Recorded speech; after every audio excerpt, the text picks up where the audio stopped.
Snake island ସାପମାନଙ୍କର ସାମ୍ରାଜ୍ୟ ଯୋଉଠି ପାଦ ରଖିଲେ ମଣିଷ କେବେ ଫେରି ନଥାଏ। ଆଜ୍ଞା ହଁ, ଏହା ବ୍ରାଜିଲର ସାଓ ପାଉଲୋ ରାଜ୍ୟର କୂଳରୁ ପ୍ରାୟ 33 କିଲୋମିଟର ଦୂରରେ ଅବସ୍ଥିତ ଗୋଟେ ଛୋଟ ଦ୍ୱୀପ।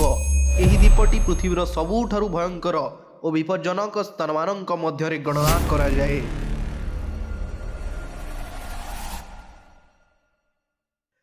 ଏଠାରେ ବସବାସ କରନ୍ତି ଅସଂଖ୍ୟ ବିଷଧର ସାପ। ପୃଥିବୀର ସବୁଠାରୁ ବିଷଧର ସାପ ଗୋଲ୍ଡେନ୍ ଲ୍ୟାଣ୍ଡସହେଡ୍ ଭାଇପର ଅତ୍ୟଧିକ ଦେଖିବାକୁ ମିଳନ୍ତି ଏହି ଆଇଲ୍ୟାଣ୍ଡରେ। ଏହି ସାପର ବିଷ ଏତେ ତୀବ୍ର ଯେ ମଣିଷ ଶରୀରର ଟିସୁକୁ ଶୀଘ୍ର ନଷ୍ଟ କରିଦିଏ ଏବଂ ମୃତ୍ୟୁର ଆଶଙ୍କା ବହୁତ ବେଶୀ ଥାଏ।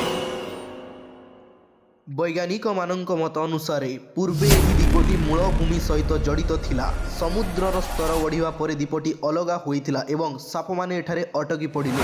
କିନ୍ତୁ ପ୍ରାକୃତିକ ଶତ୍ରୁ ନଥିବାରୁ ସାପମାନଙ୍କ ସଂଖ୍ୟା ବେଗୁନେ ବଢ଼ିଗଲା। କୁହାଯାଏ ଯେ ପ୍ରତି ବର୍ଗ ମିଟରରେ 1ରୁ 5ଟି ପର୍ଯ୍ୟନ୍ତ ସାପ ଦେଖିବାକୁ ମିଳନ୍ତି ଏହି ଆଇଲ୍ୟାଣ୍ଡରେ।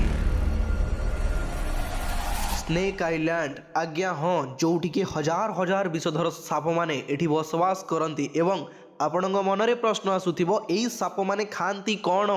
ଆଜ୍ଞା ହଁ, ଯେତେବେଳେ ଗୋଟିଏ ଜାଗାରୁ ଅନ୍ୟ ଜାଗାକୁ ପକ୍ଷୀମାନେ ଉଡ଼ିଯାଆନ୍ତି, ଉଡ଼ିଯିବା ସମୟରେ ଏହି ସ୍ନେକ୍ ଆଇଲ୍ୟାଣ୍ଡ ଉପରେ ସେମାନେ ବସବାସ କରିଥାନ୍ତି ବା ନିଜର ରେଷ୍ଟ ନେଇଥାନ୍ତି ଏବଂ ସେହି ସମୟରେ ସେମାନେ ସାପମାନଙ୍କର ଶିକାର ହେଇଥାନ୍ତି ଏବଂ ସାପମାନଙ୍କ ଆହାର ହେବା ପାଇଁ ପଡ଼େ ସେହି ନିରୀହ ପକ୍ଷୀମାନଙ୍କୁ।